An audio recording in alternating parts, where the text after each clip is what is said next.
కృష్ణరాజు గారు మీరు మాట్లాడండి. వెలుగొండ ప్రాజెక్టు ముందు మాట్లాడదాం, తర్వాత బీజేపీ ఆహ్వానిస్తే చంద్రబాబు గారు వెళ్తున్నారా, చంద్రబాబు గారినే బీజేపీ బతిలాడుకుంటోందా, అలాగే ఇన్నాళ్ళు ఎందుకు వేచి ఉన్నారు, నిజంగా అసలు పొత్తుకి కుదురుతుందా లేదా అన్న అంశాల మీద ఒకప్పుడు బీజేపీ చేదరించుకుంది, అయినా నేనే బతిలాడానని పవన్ కళ్యాణ్ గారు చెప్పారు. ఆ అంశాల మీద చర్చలోకి తర్వాత వెళ్దాం. ముందుగా వెలుగొండ ప్రాజెక్టు మీద, ఇతర అంశాల మీద ఈనాడు ఏడుపు కొట్టు వార్తలు, వీటికి సంబంధించి మీ అభిప్రాయం ఏమిటి? ముందుగా అందరికీ శుభోదయం అండి. వెలుగొండ ప్రాజెక్ట్ అనేది కరువు ఫ్లోరైడ్ పీడిత ప్రకాశం జిల్లాకు, అలాగే నెల్లూరు, కొంత రాయలసీమ ప్రాంతానికి కూడా ఒక వరం లాంటిది ఖచ్చితంగా. ఎందుకంటే ఇది లిఫ్ట్ ఇరిగేషన్ కాదండి, ఇది సహజంగానే గ్రావిటీతో ఫ్లో అయ్యే వాటర్ కాబట్టి ఇది ఖర్చు తక్కువతో పాటు మీకు వరద వచ్చిన ప్రతి సంవత్సరం కూడా మీకు అపారంగా జల సంపద అనేది ఈ 3 జిల్లాలకి ఉపయోగపడుతుంది. ఇంకో రకంగా ఏంటంటే ఇది ఒక ఇన్ఫ్రా మార్వెల్, అంటే ఇన్ఫ్రా రంగంలో ఒక అద్భుతమైన ఒక ప్రాజెక్ట్గా దీన్ని మనం భావించాలి. ఏషియాలోనే అతి పెద్ద కట్టడంగా దీన్ని భావించాలి.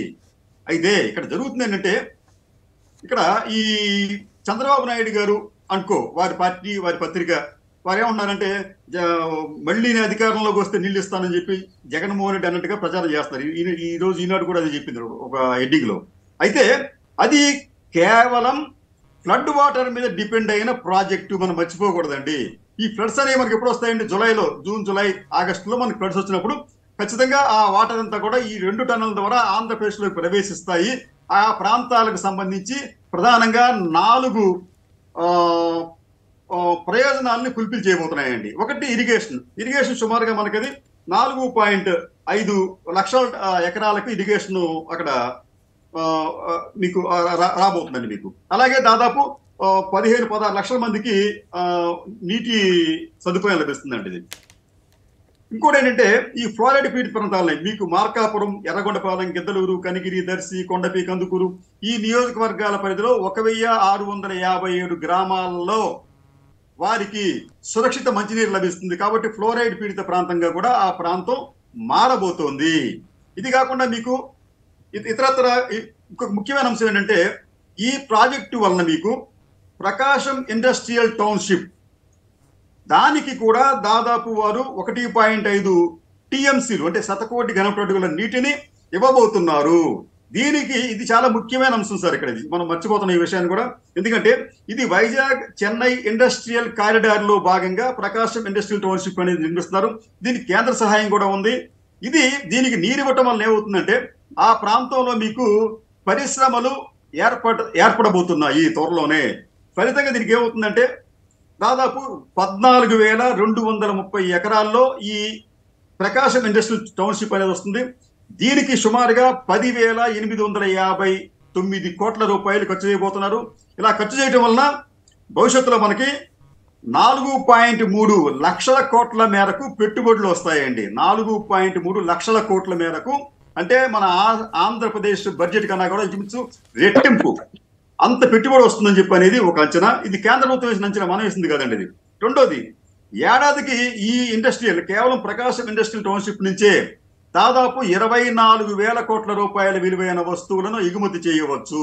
మూడోది, దాదాపు 2.5 లక్షల మంది నిరుద్యోగులకు ప్రత్యక్షంగా కానీ పరోక్షంగా కానీ ఉపాధి కల్పించవచ్చు. ఇది ఆ వెలుగొండ ప్రాజెక్టు యొక్క గొప్పతనం. ఇది నిజంగా ఏంటంటే లక్షలాది మంది ప్రజలకు వెలుగునిచ్చే ప్రాజెక్ట్ అంటూ సందేహం లేదు. ఇక్కడ అదే కృష్ణరాజు గారు మీరు చెప్పింది కరెక్ట్. కృష్ణరాజు గారు, అలాంటి వెలుగొండ ప్రాజెక్టుకి కీలకమైనటువంటి టన్నెల్స్ పూర్తి చేస్తేనే కదా వరద నీరు వచ్చినప్పుడు ఆ సాగర్లోకి నీళ్ళు వచ్చేది. అలాంటి దాని మీద పడి ఈనాడు పత్రిక అంతగా ఏడవాల్సిన అవసరం ఉందా?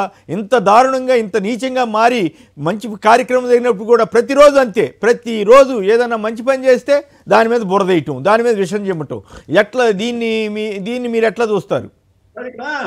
ఈనాడు వారు కావచ్చు, జ్యోతి వారు కావచ్చు, లేకపోతే వారికి అనుకూలంగా ఉన్న మీడియా కావచ్చు, వారు ఒక విషయం గమనిస్తే మంచిదండి.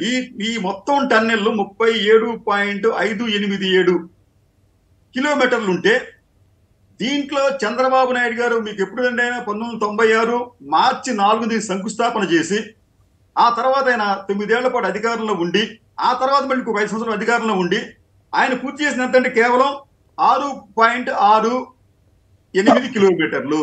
అయితే వైఎస్ రాజశేఖర రెడ్డి గారు, జగన్మోహన్ రెడ్డి గారు వారు పూర్తి చేసింది 31 కిలోమీటర్లు. ఇదొక్కటి చాలండి. అంటే ఎవరి హయాంలో ఈ పనులు పుంజుకున్నాయి, ఎవరి హయాంలో ఎంత జరిగింది అని చెప్పడానికి ఈ ఈ ఈ మొత్తం 37 కిలోమీటర్లలో రైట్. చంద్రబాబు నాయుడు గారు 14 సంవత్సరాల పాటు అధికారంలో ఉండి ఆయన పూర్తి చేసింది 6.6. అంటే సంవత్సరానికి 6 కిలోమీటర్లు కూడా ఆయన పూర్తి చేయలేకపోయారు అక్కడ. కానీ జగన్మోహన్ రెడ్డి గారు, వైఎస్ రాజశేఖర రెడ్డి గారు 31 ఆడ్ కిలోమీటర్లు పూర్తి చేశారు. ఇది వారి ఘనత. అయితే ఈ విషయాన్ని చెప్పరు. అయితే ఇంకా చెప్పాల్సింది ఏంటంటే చంద్రబాబు నాయుడు గారు ఈ వెలుగొండ ప్రాజెక్టుకు చేసిన ద్రోహం ఏమిటంటే, ఆయన ద్రోహం కూడా చేశారండి. చాలా మంది అది మర్చిపోయాం మనం. అదేమిటంటే అసలు ఆయన 96లో ఆయన దీనికి ఒక జీవో శంకుస్థాపన చేశారు. ఆ తర్వాత ఆయన అంటే కేవలం చెన్నైకి నీళ్లు ఇవ్వాలి, హైదరాబాద్కి నీళ్లు ఇవ్వాలని చెప్పే ఉద్దేశంతో శ్రీశైలం రిజర్వాయర్ యొక్క కనీస నీటి మట్టాన్ని తగ్గిస్తూ జీవో జారీ చేశారు. అది ఎప్పుడండి 96 మార్చి 4న శంకుస్థాపన చేసి 96 జూన్ 15న దారుణమైన ఒక జీవోని జారీ చేస్తూ ఏంటంటే ఇది దీని ప్రకారం ఈ కనీస నీటి మట్టాన్ని ఎక్కడి నుంచి ఎక్కడికండి 854 అడుగుల నుంచి 834 అడుగులు తగ్గించారు. ఇలా తగ్గించడం వలన వెలుగొండ ప్రాజెక్టుకి నీటిని వాడుకునే అవకాశం అసలు ఏమాత్రం సాధ్యం కాదు. ఈవెన్ హెవీ ఫ్లడ్స్ వచ్చినప్పటికీ కూడా ఈ వెలుగొండ ప్రాజెక్టుకి నీటిని వాడుకోవడం సాధ్యం కాదు. అటువంటి దుర్మార్గమైన పని చేసింది ఎవరండి? చంద్రబాబు నాయుడు గారు.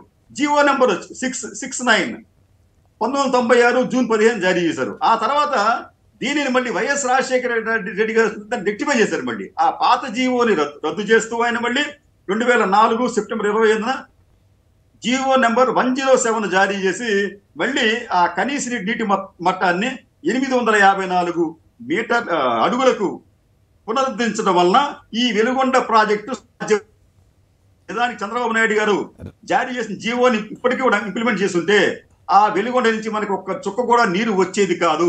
ఇది చంద్రబాబు నాయుడు గారు చేసిన ద్రోహం. దానికి అంటే ఒకవైపు ఆయన జీవోలు జారీ చేసి ఆ ప్రాజెక్టు ముందు సాగకుండా చేయటం, రెండోది నత్తనడగన పనులు చేయటం, 14 ఏళ్లలో కేవలం 6 కిలోమీటర్లు మాత్రమే ఆ టనెల్ పూర్తి చేయటం, ఇవి ఆయన చేసిన ఘనకార్యాలు. ఈ ఘనకార్యాల గురించి కూడా ఈ పత్రికల్లో కూడా రాస్తే ప్రజలు కూడా అవగాహన వస్తుంది అనేది వాళ్ళంతా ఏడుకోటి వార్త తప్ప ఇంకోటి రాయట్లేదు కదా.